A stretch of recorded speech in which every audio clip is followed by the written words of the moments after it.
नमस्कार साथियों, आप सभी का स्वागत है।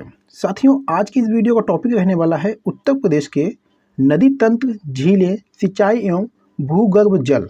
आज दोस्तों इन सभी प्रश्नों को हम लोग देखने वाले हैं जो आपके हाल ही एग्जाम में पूछे गए प्रश्न हैं। और अगर आप किसी भी प्रतियोगी परीक्षा की तैयारी कर रहे हैं तो ये वीडियो आपके एग्जाम के लिए बहुत ही इंपॉर्टेंट होने वाला है, तो पूरा वीडियो को ध्यान से देखिएगा। चलिए, पहला प्रश्न है, हथनी कुंड परियोजना किस नदी पर स्थित है? मेरे प्यारे साथियों, मैं आपको बता दूं कि अगर आपको किसी भी प्रश्न का आंसर पहले से पता रहता है तो अपना स्कोर जो है कमेंट बॉक्स में जरूर बताइएगा, ठीक है। और दोस्तों, आपको हर प्रश्न पर 2 से 3 सेकंड का समय दिया जाएगा, ठीक है। तो चलिए इस प्रश्न का सही आंसर देने का प्रयास करिएगा। हथनी कुंड परियोजना किस नदी पर स्थित है?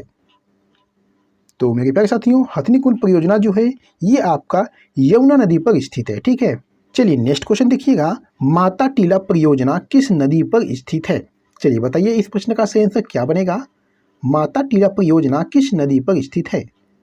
तो ये साथियों बेतवा नदी पर स्थित है, ठीक है। चलिए नेक्स्ट क्वेश्चन देखिएगा, निम्न में से कौन सुमेलित नहीं है? बहुत ही अच्छा प्रश्न है साथियों। निम्न में से कौन सुमेलित नहीं है?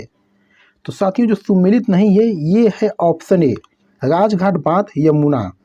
दोस्तों राजघाट बांध जो है ये बेतवा नदी पर है, यमुना नदी पर नहीं है, ठीक है। चलिए अगला प्रश्न देखिएगा, निम्न में से कौन सा युग्म सुमेलित नहीं है? चलिए बताइएगा इस प्रश्न का सही आंसर क्या बनेगा। निम्न में से कौन सा युग्म सुमेलित नहीं है? तो साथियों इस प्रश्न का सही आंसर ऑप्शन सी हो जाएगा, जौनपुर। जौनपुर दोस्तों सई नदी के किनारे स्थित नहीं है, बल्कि दोस्तों ये गोमती नदी के किनारे स्थित है, ठीक है, ये आपको याद रखना है। चलिए नेक्स्ट क्वेश्चन है, निम्न में से कौन सा बांध बेतवा नदी पर बनाया गया है? तो ये साथियों राजघाट बांध है, ठीक है दोस्तों। चलिए नेक्स्ट क्वेश्चन है, फुलहर झील भारत के किस राज्य में स्थित है? बताइएगा साथियों, फुलहर झील भारत के किस राज्य में स्थित है? तो ये साथियों उत्तर प्रदेश राज्य में स्थित है, ठीक है। चलिए नेक्स्ट क्वेश्चन है, पारीछा बांध किस नदी पर अवस्थित है? तो ये साथियों बेतवा नदी पर अवस्थित है, ठीक है। चलिए नेक्स्ट क्वेश्चन देखिएगा, 110 मीटर ऊंचा बिहार जलप्रपात प्रदेश के किस नदी पर स्थित है? तो ये साथियों टोंस नदी पर स्थित है, ठीक है। चलिए नेक्स्ट क्वेश्चन है, उत्तर प्रदेश में सबसे ऊंचा बांध कौन सा है? तो मेरे प्यारे साथियों उत्तर प्रदेश में सबसे ऊंचा जो बांध है ये रिहंद बांध है, ठीक है। चलिए साथियों नेक्स्ट क्वेश्चन है, निम्न में से किस नदी का तटवर्ती क्षेत्र अवनालिका क्षरण के लिए प्रसिद्ध है? तो ये साथियों चंबल नदी है, ठीक है।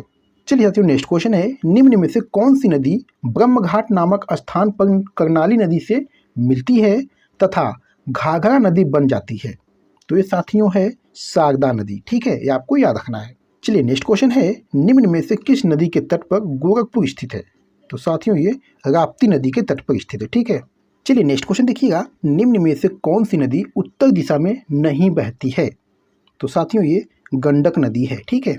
चलिए नेक्स्ट क्वेश्चन देखिएगा, भारत के किस राज्य में सर्वाधिक सिंचाई जो है नलकूपों से होती है? तो ये साथियों उत्तर प्रदेश में होती है, ठीक है। चलिए साथियों नेक्स्ट क्वेश्चन देखिएगा, निम्न में से कौन सबसे लंबी नहर है? बताइएगा क्या बनेगा इस प्रश्न का सही आंसर। निम्न में से कौन सबसे लंबी नहर है? तो साथियों ये शारदा नहर है, ठीक है। चलिए अगला प्रश्न देखिएगा, निम्न नगरों में कौन गंगा के दाहिने किनारे पर नहीं है? तो साथियों ये वाराणसी शहर है, ठीक है। चलिए नेक्स्ट क्वेश्चन देखिएगा, उत्तर प्रदेश और मध्य प्रदेश की संयुक्त राजघाट नदी घाटी परियोजना स्थापित की गई है? तो ये साथियों बेतवा नदी पर स्थापित की गई है, ठीक है। चलिए नेक्स्ट क्वेश्चन देखिएगा, गोविंद बल्लभ पंत सागर अवस्थित है?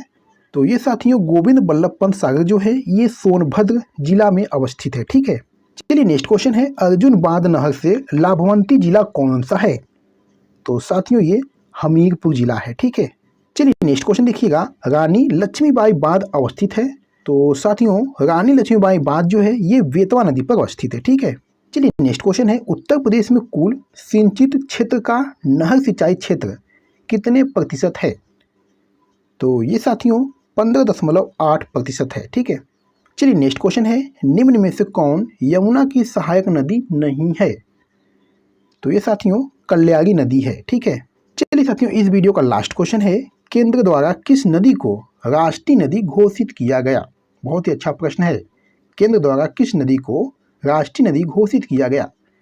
तो ये साथियों गंगा नदी को राष्ट्रीय नदी घोषित किया गया, ठीक है। तो मेरे प्यारे साथियों, वीडियो को यहीं पर समाप्त करते हैं। आज की वीडियो में बस इतना ही। और आपने कितने प्रश्नों के आंसर सही किए हैं एक प्यारा सा कमेंट करके जरूर बताइएगा, ठीक है। तो चलिए फिर मिलते हैं आपसे अगली वीडियो में किसी महत्वपूर्ण टॉपिक पे। तब तक के लिए धन्यवाद।